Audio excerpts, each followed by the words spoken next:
Hi hello నమస్తే welcome to విజయ మా ఊరు ఆడియో బుక్స్ ఛానల్. నేను విజయలక్ష్మిని. ఫ్రెండ్స్, నవలా స్రవంతిలో ప్రముఖ రచయిత్రి శ్రీమతి అంగులూరి అంజనీదేవి గారి నవల అడుగులో అడుగునై వస్తా ఆడియోగా వినిపిస్తున్నాను కదా. మరి ఈరోజు అడుగులో అడుగునై వస్తా నవల ఆడియో 4వ భాగం వినిపించబోతున్నాను. మరి ఆలస్యం చేయకుండా కథలోకి వెళ్ళిపోదాం పదండి.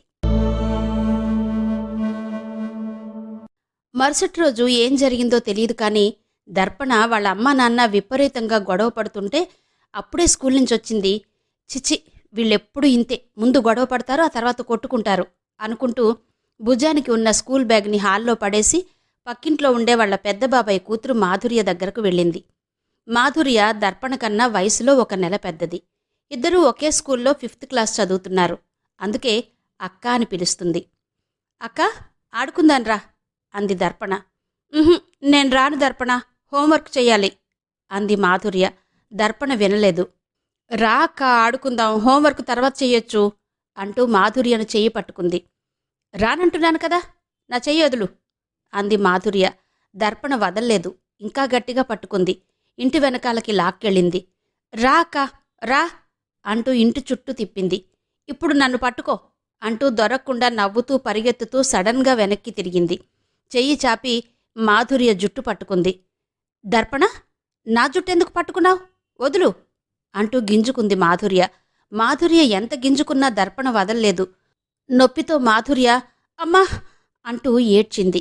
ఆ ఏడుపు వినగానే మాధుర్య తల్లి సుశీల కంగారు పడుతూ, మధమ్మ, ఎక్కడున్నావే, మళ్ళీ అక్కడికే వెళ్ళావా?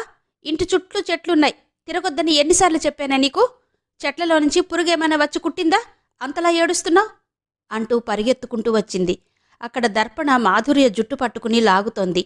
మాధుర్య ఏడుస్తూ ఉంది. అయ్యో అయ్యో, ఏంటి దర్పణ, అక్కనలా పట్టుకున్నావు? అది నిన్నేం చేసిందని, వదులు అంటూ దర్పణ చేతిలో ఉన్న మాధుర్య జుట్టును విడిపించింది. మాధుర్య ఏడు పాపింది. అందుకే నేను నీతో ఆడుకోవడానికి రానన్నాను, నువ్వే నన్ను రమ్మని బలవంతంగా లాక్కొచ్చావు. ఎప్పుడు ఇంతే, నువ్వు ఆడతానంటావు, జుత్తు పట్టుకుంటావు అంది. నేనెప్పుడు పట్టుకున్నానక్క, నువ్వే కదా పట్టుకున్నావు. ఎప్పుడు ఇంతే పిన్ని, అక్క ఆడుకుందావు రా అంటుంది, తర్వాత కొడుతుంది. నా డ్రెస్ను చూడు ఎలా చింపిందో అంటూ తన డ్రెస్ను గట్టిగా నోటితో లాగి చింపుకుంది. ఇది అక్కనే చింపింది పిన్ని అంది. సుశీల షాక్ అయింది. అక్కెప్పుడు చింపింది దర్పణ? నువ్వేగా ఇప్పుడు నీ డ్రెస్ను గట్టిగా లాక్కుని చింపుకున్నావు, నేను చూస్తూనే ఉన్నాను అంది. దర్పణ కళ్ళు పెద్దవి చేసి చూసింది కోపంగా. అలా చూస్తున్నప్పుడు దర్పణ తల ఎప్పట్లాగే కొద్దిగా ఊగింది. సుశీల అదేం పట్టించుకోకుండా, ఎందుకు దర్పణ అబద్ధం చెబుతున్నావు? నేను చూశాను కదా, నాతో చెబితే చెప్పావు, మీ అమ్మకు కూడా ఇలాగే చెబుతావా అంది మెల్లగా. చెబుతాను పిన్ని, లేకుంటే మా అమ్మ నన్ను తంతుంది. నేనలా చెప్పకుండా ఉండాలి అంటే ఈరోజు నీ దగ్గరే ఉంటాను పిన్ని, మా ఇంటికి వెళ్ళను అంది దర్పణ. దర్పణకు సుశీల దగ్గర ఉండాలని ఉంది, అందుకే ఈ ప్లాన్ అంతా. ఇప్పుడు ఇంటికెళితే అక్కడ వాళ్ళ అమ్మా నాన్నల గోల చూడాల్సి వస్తుంది. ఆ గోల చూస్తుంటే తలంతా పట్టేసినట్టుంటుంది, నిద్ర కూడా రాదు. చెప్పు పిన్ని, నన్ను ఈ రాత్రికి నీ దగ్గర ఉంచుకుంటావా అంది దర్పణ. సరే ఉంచుకుంటాలే, మరి డ్రెస్ చింపింది అక్క అని మీ అమ్మతో చెప్పవుగా అంది సుశీల. చెప్పను పిన్ని, నన్ను నీ దగ్గర ఉంచుకుంటే చెప్పను అంది దర్పణ. సరే పదండి, లోపలికి వెళదాం అంటూ మాధుర్యను దర్పణను ఇంట్లోకి తీసుకెళ్ళింది సుశీల. సుశీలకు దర్పణ ఎలాంటిదో బాగా తెలుసు. తప్పు తనదే అయినా అది నా తప్పే అని చచ్చినా ఒప్పుకోదు. ఏం మాట్లాడినా నమ్మేలా మాట్లాడుతుంది. బుల్లి బుల్లి పెదవుల్ని అటూ ఇటూ కదిలిస్తూ ముద్దు ముద్దుగా మాట్లాడుతుంది. ముఖంలోకి సూటిగా చూస్తూ మాట్లాడుతుంది. అందుకే దర్పణను రెచ్చగొట్టుకోకుండా ప్రేమగా ఇంట్లోకి తీసుకెళ్ళింది సుశీల. రాత్రికి భోంచేశాక, దర్పణను నీ దగ్గరే ఉంచుకున్నావా సుశీల? మాధుర్య ఒక్కతే ఉంది, కిషోర్ లేడా? అటూ ఇటూ చూస్తూ వచ్చింది రత్నరాశి. లేడక్కా, మీ మరిది ఎవరిదో ఫంక్షన్ ఉందని కిషోర్ని వెంట పెట్టుకుని ఇంతకు ముందే వెళ్ళాడు. ఇప్పుడే అన్నం పెట్టాను వీళ్ళిద్దరికీ, తిని ఏదో గేమ్ ఆడుకుంటున్నారు. కూర్చో అక్క అంది సుశీల. ఇప్పుడు కూర్చోన్లే సుశీల, దర్పణను తీసుకెళ్తాను. దీనికి నీ దగ్గర ఉండడం బాగా అలవాటయింది. అదే వాళ్ళ చిన్నపిన్ని దగ్గరికి వెళ్ళమన్నా వెళ్ళదు. నువ్వంటేనే ప్రాణం దీనికి. రావే వెళ్దాం, కావాలంటే మళ్ళీ రేపొద్దు గాని అంటూ దర్పణను ఇంటికి తీసుకెళ్ళింది రత్నరాశి. సుశీలకు తెలుసు, దర్పణ వెళితే వాళ్ల చిన్నపిన్ని ఇంట్లోకి కూడా రానివ్వదని. అది గుర్తొచ్చి నవ్వుకుంది సుశీల. దర్పణ వెళ్ళగానే, అమ్మా, దర్పణను నేను కొట్టలేదు, నీ ముందే డ్రెస్ చింపుకుని నా మీద ఎలా చెప్పిందో చూసావుగా. ఇప్పుడు పెద్దమ్మకి ఏం చెబుతుందో ఏమో. ఇంతకు ముందు కూడా నన్ను చాలాసార్లు దర్పణ కొట్టింది. ఉండు, నేను మా అమ్మతో చెబుతా అంటూ పెద్దమ్మతో చెప్పి పెద్దమ్మతో కూడా నన్ను కొట్టించింది అంది మాధుర్య. ఆ, ఏంటే నువ్వు చెప్పేది? పెద్దమ్మ నిన్ను కొట్టిందా? ఆ విషయం నాకెందుకు చెప్పలేదు అంది సుశీల. పెద్దమ్మ కొట్టిందంటే నువ్వు బాధపడతావని చెప్పలేదమ్మా అంది మాధుర్య. నేను బాధపడతానని కొట్టినా చెప్పవా? ఉండు, ఇప్పుడే వెళ్ళి అడుగుతాను.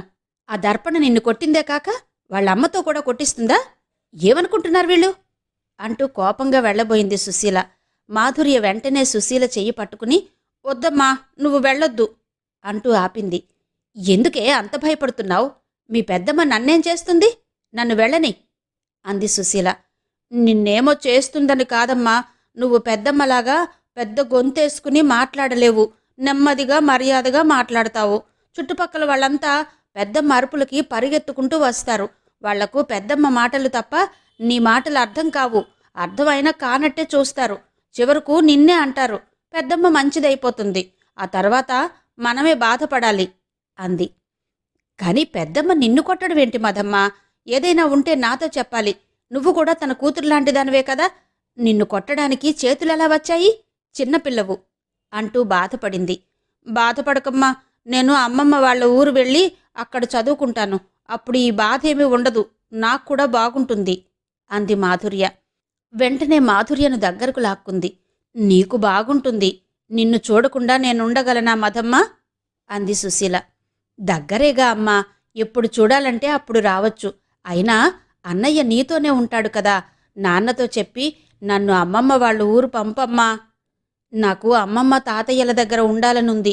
ఇక్కడ నేనుండలేను అంది మాధుర్య. సుశీల మౌనంగా ఉంది. నాకు మాత్రం నిన్ను అన్నయ్యను నాన్నగారిని వదిలి వెళ్లాలని ఉంటుందా అమ్మా? నేనిక్కడ ఉండలేకనే కదమ్మా అమ్మమ్మ దగ్గరికి వెళతాను అంటున్నాను.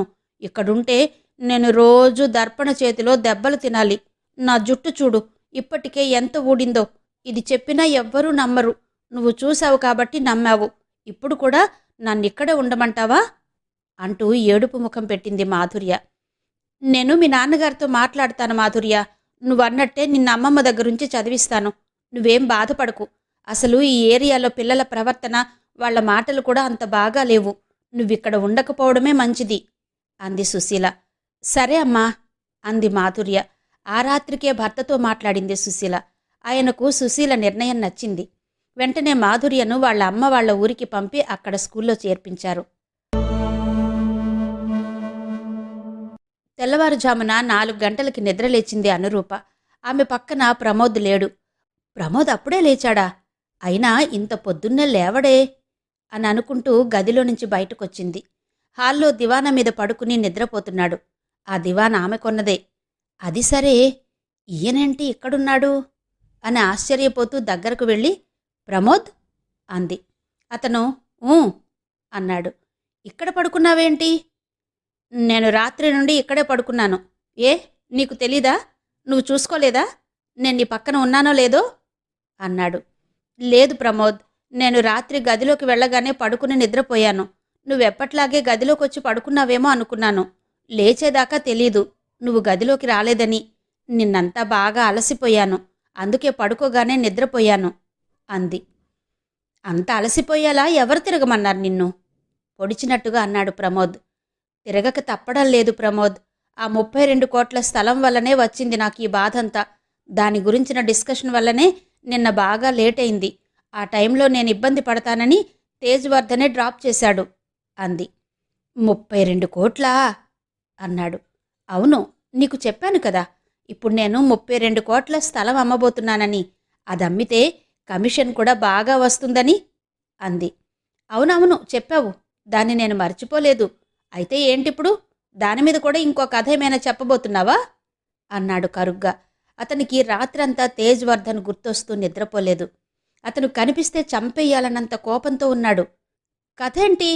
కథ కాదు, అసలేం జరిగిందంటే అంటూ వివరంగా చెప్పాలని అక్కడే ఉన్న కుర్చీలో కూర్చుంది. ఆమె వైపు చూడ్డం ఇష్టం లేని వాడిలా విసుగ్గా ఏటో చూసి, ఏంటో త్వరగా చెప్పు అన్నాడు. ఆ ల్యాండ్ ఓనర్ ఇచ్చిన డాక్యుమెంట్స్ ఆన్లైన్ రికార్డు బాగాలేని కారణంగా అది పెండింగ్ పడింది. ఆ రికార్డ్ని కరెక్ట్ చెయ్యాలి. దానికోసం ఆర్డీఓ ఆఫీస్, కలెక్టర్ ఆఫీసులకు వెళ్లాల్సి ఉంటుంది. చాలా డిజపాయింట్గా ఉంది అంది అనురూప. ఆమె బాధను అతనేం పట్టించుకోలేదు. వెంటనే ఆమె వైపు తిరిగాడు. సూటిగా చూశాడు. అవన్నీ నాకు చెప్పకు. రాత్రి నువ్వు తేజ్వర్ధన్ కారులో వచ్చావు. అన్నం తినలేదు, నన్ను పలకరించలేదు. నేరుగా గదిలోకి వెళ్ళి పడుకున్నావు. నాకోసం ఒక్కసారి కూడా బయటకు రాలేదు. నేను నీ పక్కన ఉన్నానో లేదో కూడా చూసుకోలేదు. కానీ తెల్లారే లోపలే ఇలా మాట్లాడుతున్నావు. ఇది నేను ఎక్స్పెక్ట్ చేయలేదు. ఇదేదో రాత్రే చెప్పొచ్చుగా. ఇంత టైం తీసుకోవాలా ఇది చెప్పడానికి అన్నాడు ఒత్తి పలుకుతూ. ఏంటి ప్రమోద్, చెప్పానుగా నిన్న నేను ఇంటికొచ్చే ముందు బాగా డిజపాయింట్ అయ్యానని. అందుకే మాట్లాడే మూడ్లో లేనని. ఇది కూడా నమ్మట్లేదా అంది అనురూప. ఎందుకు నమ్మాలి? ఇన్ని రోజులు నువ్వు సంపాదించింది మొత్తం వస్తువుల మీద పెట్టావు, ఇంటి ఖర్చులకు పెడుతున్నావు. ఈ నెల నుండి నేను రెంట్ కట్టమని అడిగితే కడతాను అన్నావు. కానీ నా చేతికి డబ్బులేమైనా ఇస్తున్నావా? ఇప్పుడు నువ్వు 32 కోట్ల ఆస్తిని అమ్మితే పెద్ద మొత్తంలోనే కమిషన్ వస్తుంది. ఆ డబ్బు నాకు ఇమ్మని నేను అడుగుతానని ఇలా చెబుతున్నావేమో అన్నాడు. అలా ఎందుకు చెబుతాను? అలా చెప్పేదాన్నే అయితే ఈ 6 నెలల్లో నేను సంపాదించింది మొత్తం ఇంట్లో ఫర్నిచర్ మీద ఎందుకు పెడతాను అంది అనురూప. చెప్పానుగా, అదంతా క్యాష్ రూపంలో నాకు ఇవ్వడం ఇష్టం లేక పెట్టావని. లేకుంటే ఈ వస్తువులన్నీ ఇన్ని రోజులు మన ఇంట్లో ఉన్నాయా? ఇప్పుడెందుకు కొత్తగా? ఒకవేళ ఇప్పుడు డబ్బులేవైనా అవసరమై వీటిని అమ్మినా సగం ధర కూడా రాదు చేతికి అన్నాడు ప్రమోద్. ఏం మాట్లాడుతున్నావు ప్రమోద్? ఇంట్లో వస్తువులు అమ్మాల్సిన అవసరం ఎందుకొస్తుంది మనకి? ఇన్ని రోజులు నువ్వు కొనాలనుకుంటే ఈ వస్తువులన్నీ ఎప్పుడో కొనేవాడివేమో. అనుకోలేదు కాబట్టి కొనలేదు అంది. అదంతా వదిలే, ఈరోజు కూడా కారులోనే వస్తావా అడిగాడతను. అది నేనెలా చెప్పగలను? సిచ్యువేషన్ బట్టి వస్తాను. రాత్రి కూడా తప్పనిసరై అతని కారులో వచ్చాను. లేకుంటే వచ్చేదాన్ని కాదు. నాకు తెలీదా? మొన్న వచ్చినందుకే రత్నరాశికి మీ రామస్వామి మామయ్యకు చెప్పి నా పరువు తీశావు. అయినా భరించాను. ఏ విషయంలోనైనా నువ్వంతే ప్రమోద్. ఎంత వివరించినా ఒప్పుకోవు. నీకు తోచినట్టే చేస్తావు. నీకు నాకన్నా మీ వాళ్లే ఎక్కువ. బయటికెళ్ళి నేనెంత కష్టపడుతున్నానో చూడవు అంది. ఏంటో నీ కష్టం, నీ వ్యాపారం నాకేం అర్థం కావడం లేదు. అయినా నువ్వేం కష్టపడుతున్నావు? బాగా ఫ్రెషప్ అయి వెళ్తుంటావు, కారులో వస్తుంటావు, అడిగితే ఏదేదో చెబుతుంటావు. అసలు నీ వాలకం చూస్తుంటే ఈ దివానా నేను పడుకోవడానికే కొన్నట్టున్నావు. నిజం చెప్పు, నాకోసమే కొన్నావుగా ఈ దివానా? రాత్రిళ్ళు నీ గదిలో కాకుండా నేనిక్కడ పడుకోవాలనేగా అన్నాడు అదోలా చూసి. అంటే రోజు నువ్విక్కడే పడుకుంటావా? ఈ దివానా మీదే పడుకుంటావా? అలా పడుకోవాలని ఫిక్స్ అయ్యావా అంది అనురూప. నేనెక్కడ పడుకోవాలో నాకు తెలుసు. అసలు నీతో మాట్లాడాలంటేనే నాకేదోగా ఉంది. ఇక చాలు, నన్నేం అడక్కు అన్నాడు ప్రమోద్. నిన్నేమీ అడగొద్దని మన పెళ్ళైనప్పటి నుండి చెబుతూనే ఉన్నావుగా. అందుకే నిన్నేమీ అడగట్లేదు. కాని ఇది కూడా అడగొద్దా అంది అనురూప. ఇది కూడా అంటే అసలేంటి నీ ఉద్దేశం? ఏంటి నీ ఆశ? అన్నీ నీ చేతుల్లోకి తీసుకోవాలనుకుంటున్నావా అన్నాడు ప్రమోద్. హా, తీసుకుని నా చేతులు సరిపోవట్లేదులే. పైగా నొప్పులు కూడా వస్తున్నాయి పట్టుకుని అంది చేతులు ముందుకు చాపి. వెటకారమా అన్నాడామె చేతుల వైపు చూసి. కాదు, ఈ ఇంట్లో ఉండేదే ఇద్దరం. చెరో చోట పడుకోవడం ఎందుకు? నువ్విలా పడుకుంటే రేపు రత్నరాశి వచ్చినప్పుడు చూస్తే ఏమంటుంది? అది కూడా నేనే చెప్పాలా అంది అనురూప. కాని అనురూపకు తెలుసు రత్నరాశి ఏమీ అనదని. పైగా నువ్విలాగే పడుకో అన్నయ్యా, వదిన ఉండే గదిలోకి వెళ్లకు, బెట్టుగా ఉండు, లేకుంటే వదిన నెత్తిని ఎక్కుతుంది అంటుంది. వెళ్ళి వాళ్ళ అమ్మతో సంబరపడుతూ చెబుతుంది. ప్రమోద్ విసుగ్గా చూసి, ఇప్పుడు డిస్కషన్ అవసరమా నాతో నీకు? అయినా నేనిక్కడ పడుకుంటే నీకేగా మంచిది. ఆ తేజ్వర్ధన్తో ఫోన్లో మాట్లాడుకోవడానికి రాత్రంతా ప్రైవసీ ఉంటుంది అన్నాడు. ఇంత డైరెక్ట్గా ఎలా అంటున్నావు ప్రమోద్? నాకు వేరే వాళ్లతో మాట్లాడుకోవడానికి నువ్వే ప్రైవసీ ఇస్తున్నావా? ఇలా అనే ముందు కొంచెం కూడా ఆలోచించవా? మన పెళ్ళైన ఈ 10 ఏళ్లలో నువ్వు నన్ను అర్థం చేసుకున్నది ఇదేనా అంది. హా, ఈ 10 ఏళ్లలో నిన్ను అర్థం చేసుకోవడానికి ఏముందని నీ దగ్గర? అసలు నీతో మాట్లాడాలంటేనే చిరాకు అన్నాడు. ఆ విషయం నాకు తెలుసు. నువ్వు మీ రామస్వామి మామయ్యతో, మీ అమ్మతో, రత్నతో మాట్లాడిన మాటల్లో ఒక వంతైనా నాతో మాట్లాడావా? ప్రేమగా దగ్గరకు తీసుకున్నావా? ఇదేం లేకున్నా ఇప్పుడు ఈ అనుమానం మాత్రం బాగానే మోస్తున్నావు. ఇది నీ కర్మో నా కర్మో నాకు అర్థం కావడం లేదు అంది. నీకు అర్థం కాకపోయినా పోయేదేం లేదులే. నేను ప్రేమగా మాట్లాడకపోతే, ప్రేమగా దగ్గరకు తీసుకోకపోతే కౌశల్ ఎలా పుట్టాడు అన్నాడు. నిశ్చేష్టురాలైంది అనురూప. ప్రమోదేంటి ఇలా మాట్లాడుతున్నాడు? ఇన్ని రోజులు నేనేమో అనుకున్నా, ఇతను మామూలోడు కాదు. ఇలాంటి వాళ్లను చూసే అన్నారేమో, ఎవరి తెలివి వాళ్లనే తింటుంది అని పెద్దవాళ్లు. నేనిక్కడ కూర్చుని ఎంతసేపు వాదించినా ఇతనికి నా మీద ప్రేమ పుట్టదు. ఉన్న అనుమానం పోదు. పైగా నా పనులన్నీ ఆగిపోతాయి. ఈరోజు నేను త్వరగా వెళ్ళాలి, కలెక్టర్ గారిని కలవాలి అని అనుకుంటూ లేచి వెళ్ళింది అనురూప. ఆమె అలా వెళ్ళగానే, బాగానే గుచ్చాను కదా మాటలతో, ఈ మాత్రం భయపెట్టకపోతే నా మాట వినదు అనుకున్నాడు ప్రమోద్. మళ్లీ పడుకుని కళ్ళు మూసుకున్నాడు. ఇంటి పనులన్నీ అయ్యాక, నేను వెళుతున్నాను ప్రమోద్ అని చెప్పి బయటికెళ్ళింది అనురూప. బయటికెళ్ళిన అనురూప 32 కోట్లకి అమ్మాలనుకున్న ల్యాండ్ పేపర్ని పట్టుకుని నేరుగా కలెక్టర్ ఆఫీస్ దగ్గరకు వెళ్ళింది. అక్కడ చాలా రష్గా ఉంది. లోపలికి వెళ్ళలేకపోయింది. గంటలు నిమిషాల్లా గడిచిపోతున్నాయి. అప్పుడే తేజ్వర్ధన్ కలెక్టర్ గారితో ఏదో పని ఉండి వచ్చాడు. అనురూపను చూశాడు. వెంటనే ఆమె దగ్గరకు వెళ్ళి, మీ పని ఇంకా కాలేదా అన్నాడు. లేదు వర్ధన్ గారు అంటూ లేచి నిలబడింది. రష్ బాగా ఉన్నట్టుంది కదా అన్నాడు జనాల వైపు చూసి. అవును, ఇప్పటి వరకు బాగానే ట్రై చేశాను లోపలికి వెళ్ళాలని. ఇక నా వల్ల కాక ఇదిగో ఇప్పుడే ఇలా వచ్చి కూర్చున్నాను అంది. ఆమె ముఖంలోకి చూశాడతను. మీరొచ్చి చాలాసేపు అయినట్టుంది కదా. సరే, మీరు కూర్చోండి, నేను వెళ్ళి చూస్తాను అక్కడ సిచ్యువేషన్ ఎలా ఉందో అంటూ అతను వెళ్ళాడు. కొద్దిసేపు అయ్యాక మొబైల్లో టైం చూసుకుంటూ ఆమె దగ్గరకొచ్చాడు. ఇక మనం వెళదాం, కలెక్టర్ గారు ఇప్పుడే బయటకు వెళ్లారు. ఈరోజు మన పని కాదు, రేపొద్దాం అన్నాడు. అదేంటి అప్పుడే వెళ్ళారా అంటూ నీరసంగా చూసింది. ఏదో మీటింగ్కి అటెండ్ కావాలట, వెళ్లారు. మీరేం వర్రీ కాకండి, రేపు నేను కలెక్టర్ గారితో మాట్లాడతాను, మీ పని అయ్యేలా చూస్తాను అన్నాడు. నిజంగానే నా పని అవుతుందంటారా అంది నమ్మకం లేక. ఎందుకంత డిసప్పాయింట్ అవుతారు? మీ ఫేస్ చూడండి ఎంత డల్గా ఉందో. రాత్రి ఇంటికి వెళ్ళాక తిన్నారా లేదా అన్నాడు ఆమెకెదురుగా ఉన్న చైర్లో కూర్చుని. ఆమె తిన్నాను అనలేదు, తినలేదు అనలేదు. నాకు డౌటే, ఇదే ఆలోచిస్తూ వెళ్ళగానే పడుకునుంటారు. అందుకే అన్నాను ఇద్దరం బయట తినేసి వెళదామని. వినలేదు మీరు. నాకు కూడా రాత్రి మిమ్మల్ని డ్రాప్ చేసి ఇంటికి వెళ్ళేసరికి బాగా లేట్ అయింది. అమ్మ నా కోసం ఎదురు చూస్తూ ఉంది. నేను వెళ్ళగానే అన్నం పెట్టింది. నేను ఆకలికి ఎక్కువసేపు ఆగలేను రూపగారు అన్నాడు నవ్వి. సారీ అండి, రాత్రి నా వల్లనే మీకు ఆలస్యమైంది అంది అనురూప. రాత్రి సరే, ఇప్పుడు కూడా సేమ్ సిచ్యువేషన్. రండి, ముందు మనం ఏదో ఒకటి తినాలి, తిన్నాకే ఏదైనా. అంత ఆకలిగా ఉంది నాకు అన్నాడు మళ్ళీ నవ్వి. మీరు వెళ్ళండి వర్ధన్ గారు, నేను క్యాబ్లో వెళ్తాను. డే టైమేగా, వెళ్ళగలను అంది. ఆమెకు అంత క్రితం ప్రమోద్ అన్న మాటలే గుర్తొస్తున్నాయి. ఎంత డైరెక్ట్గా అన్నాడు. కౌశల్ ఎలా పుట్టాడు అని. అంటే కౌశల్ అతని కొడుకు కాదంటున్నాడా? అనుకుంటేనే కదా అలా మాట్లాడతాడు. లేకుంటే అంత చెడ్డ మాటలు పైకెలా వస్తాయి? అయినా వర్ధన్ గారి కారులో ఇంటికొచ్చినంత మాత్రాన అంత దిగజారి మాట్లాడాలా? చచా, ఇలా మాట్లాడతాడని ఊహించలేదు. కొడుకు పుడితే చాలనుకుంది.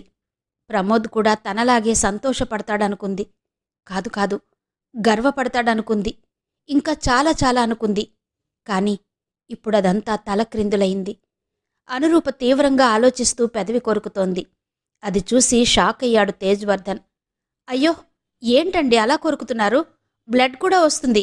ఏం ఆలోచిస్తున్నారు అంటూ కంగారుగా జేబులో నుంచి కర్చీఫ్ తీసి, తుడుచుకోండి అంటూ ఇచ్చాడు. ఆమె కర్చీఫ్ పట్టుకుని తుడుచుకుంది. ఇంకా ఆలోచిస్తూనే ఉంది. ఏం జరిగింది రూపగారు అన్నాడు వీలైనంత నెమ్మదిగా అతను. అనురూప మాట్లాడలేదు. మీ ల్యాండ్ పేపర్స్ పని కాకుండానే కలెక్టర్ గారు వెళ్లారని ఫ్రస్ట్రేషనా అన్నాడు. అది కాదన్నట్టుగా తలను అడ్డంగా ఊపింది. అది కాకపోతే ఇంకేముంటాయి? ఫ్యామిలీ ప్రాబ్లమ్సా? అవి నాకు ఉన్నాయి. అసలు నా గురించి చెప్పానంటే వినగానే ఏడ్చేస్తారెవరైనా. అలా అని ఎప్పుడు ఏడుస్తూ ఇదిగో మీలాగా పెదవిని రక్తం వచ్చేలా కొరుకుతూ ఉంటామా? పైకి చెప్పుకోరు కానీ ఎవరికి లేవండి ప్రాబ్లమ్స్ అన్నాడతను. ఆమె మౌనంగా ఉంది. జీవితానికి తెలుసు రూపా, ఎప్పుడు ఏది ఇవ్వాలో ఏది తీయాలో. ఊరికే భయపడకూడదు, బాధపడకూడదు.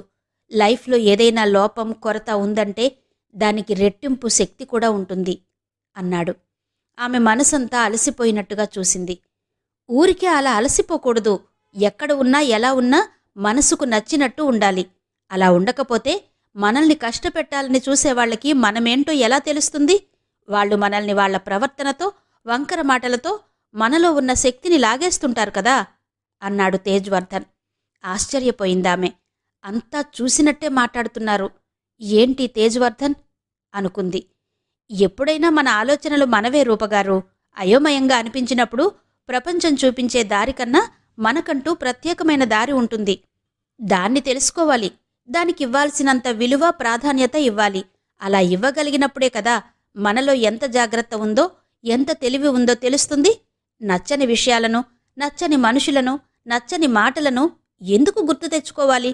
పూర్తిగా మరిచిపోవాలి. నేనైతే అలాగే చేస్తాను.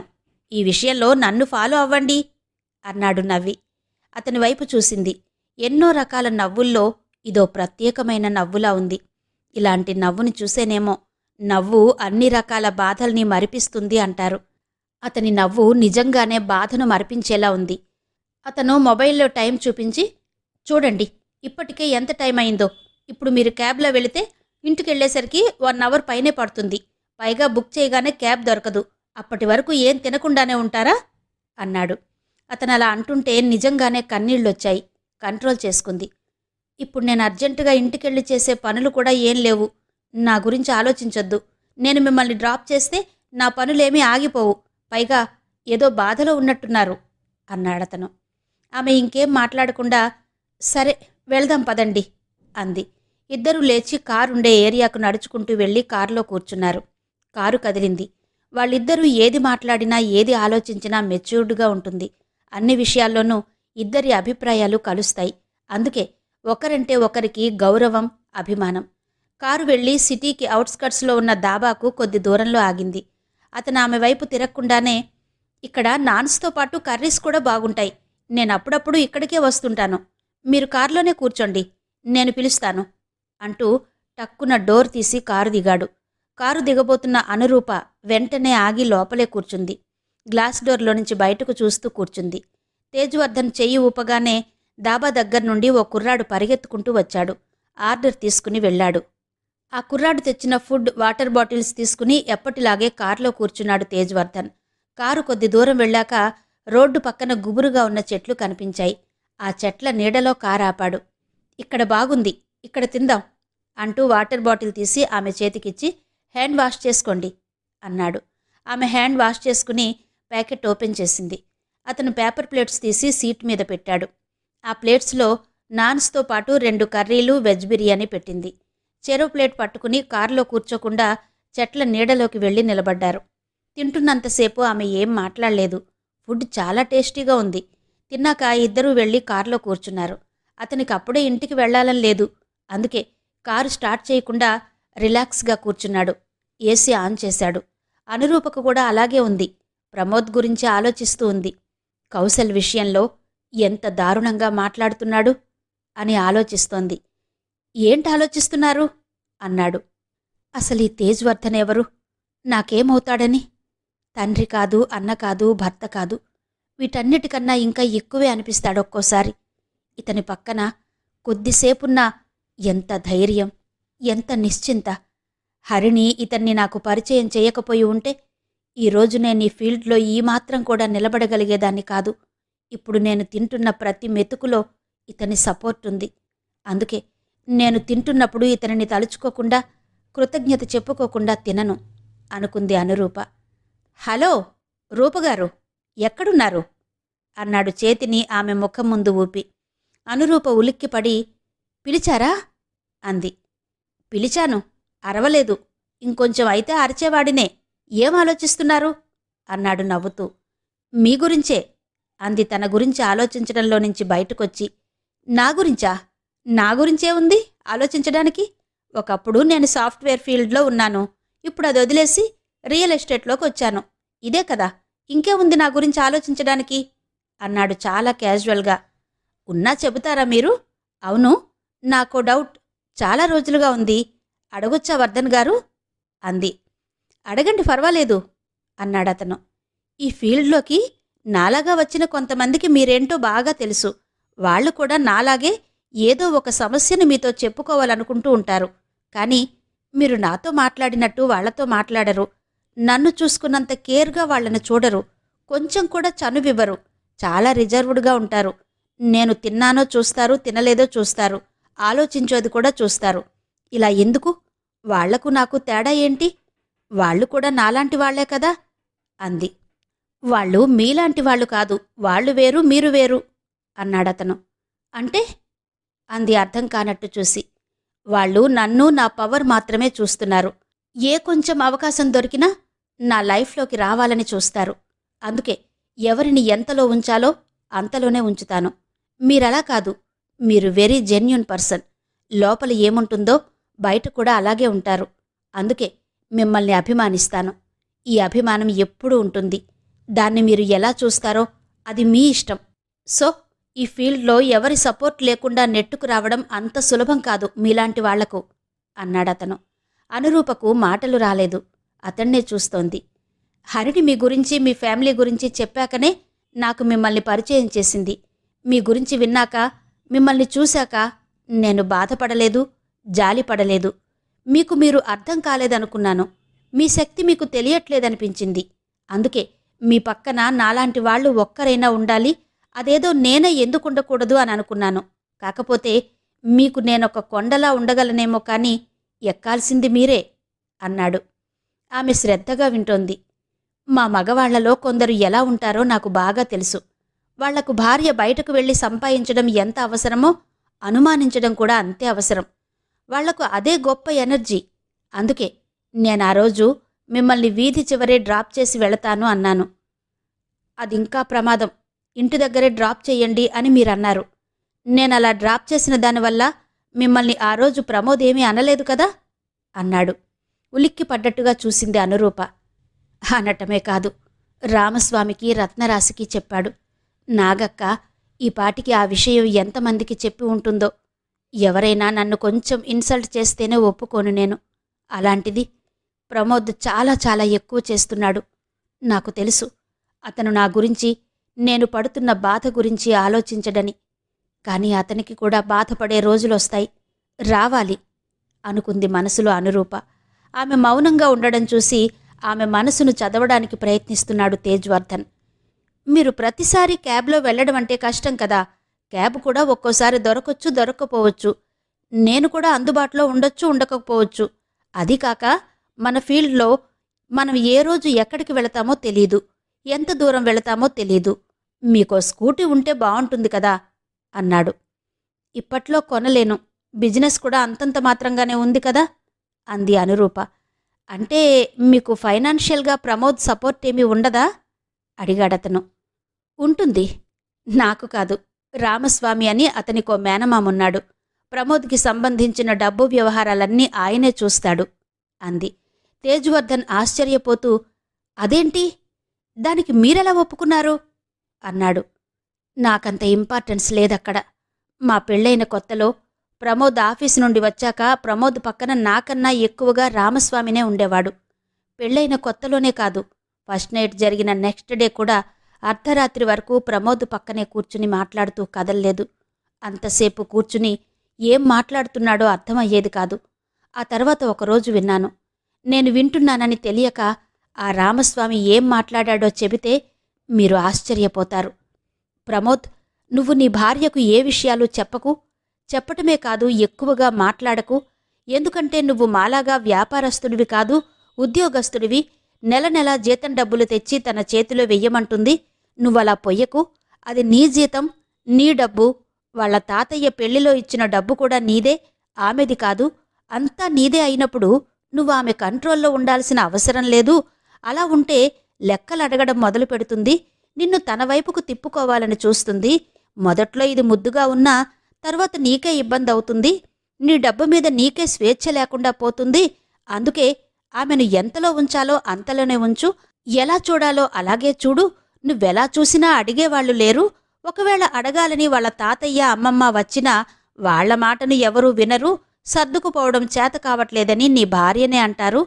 నువ్వు కూడా జీతం రాగానే అది కొనిద్దాం, ఇది కొనిద్దామని అనుకోకు. అదింకా ప్రమాదం. నా భార్య అన్న మోజుతో తొందరపడి ప్రేమగా, చనువుగా ఉంటావేమో. అలా ఉండకు, అలుసైపోతావు. ఇప్పటికే కూర్చోబెట్టి పెడుతున్నావు. తనేం సంపాదించట్లేదు. రెచ్చిపోయి నీ మీద తిరగబడడానికి అని అన్నాడు అని చెప్పింది అనురూప. తేజ్వర్ధన్ వింటున్నాడు. అలా ఆ రామస్వామి ఎన్ని రకాలుగా చెప్పాలో అన్ని రకాలుగా చెప్పాడు. ఆయన ఎందుకలా చెబుతున్నాడో, ఏం ఆశించి చెబుతున్నాడో నాకు అర్థం కాకపోయినా, ఏంటి బాబాయ్ ఇలా మాట్లాడుతున్నావు? అదే నీ కూతురి భర్త అయితే ఇలాగా చెబుతావా? నాకు దక్కాల్సిందేది దక్కకుండా ఎందుకు చేస్తున్నావు అని అడగాలనుకునేదాన్ని. అలా అడిగితే వాళ్ళేమంటారో, వాళ్ళనే మాటలు ఎలా ఉంటాయో నాకు తెలుసు. అందుకే మౌనంగా ఉన్నాను.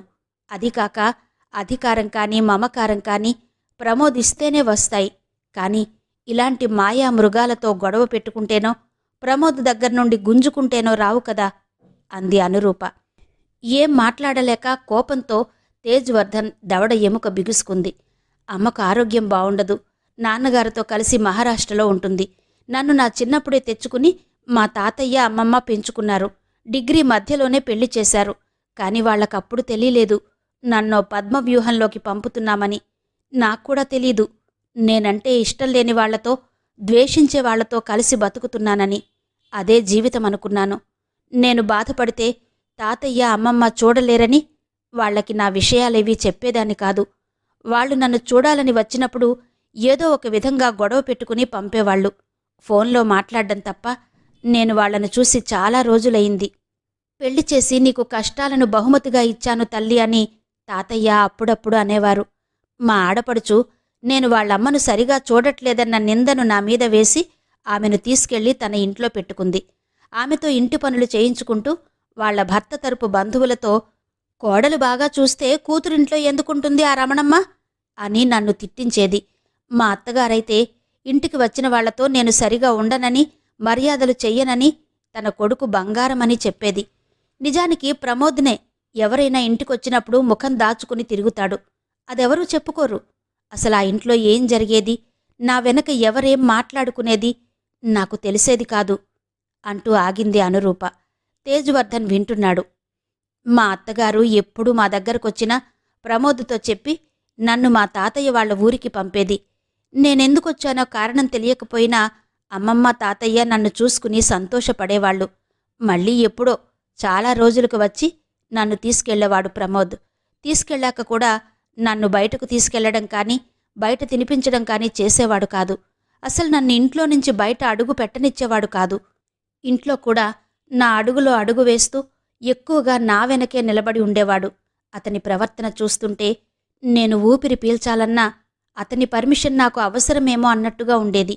నేను పైకి మౌనంగా ఉన్నా లోపల మాత్రం అతనికి బాగా భయపడేదాన్ని. ఎప్పుడు ఏం పాపం చేశానో తెలీదు కానీ అతనంటే భయం తప్ప మరో ఎమోషన్ ఉండేది కాదు నాకు. అలాంటి నేను ఏదో మిరాకిల్ జరిగినట్టు ఈ బిజినెస్లోకొచ్చాను. ఈ బిజినెస్లోకొచ్చాకనే కాస్త ధైర్యంగా ఉన్నాను అంది అనురూప. తేజ్వర్ధన్ చాలా శ్రద్ధగా వింటున్నాడు. ప్రమోద్ నన్నే కాదు, కన్న కొడుకును కూడా సరిగ్గా చూసేవాడు కాదు. వాడు తాగే పాలకు, తినే తిండికి ఆ రామస్వామితో కలిసి లెక్కలు కట్టుకుంటూ ఉండేవాడు. బాబు చిన్నగా ఉన్నప్పుడు వాడి ముక్కులోనుంచి తరచుగా రక్తం వస్తుండేది. ఏదైనా పట్టుకోవాలన్నా వాడి చేతి వేళ్లు వణుకుతుండేవి.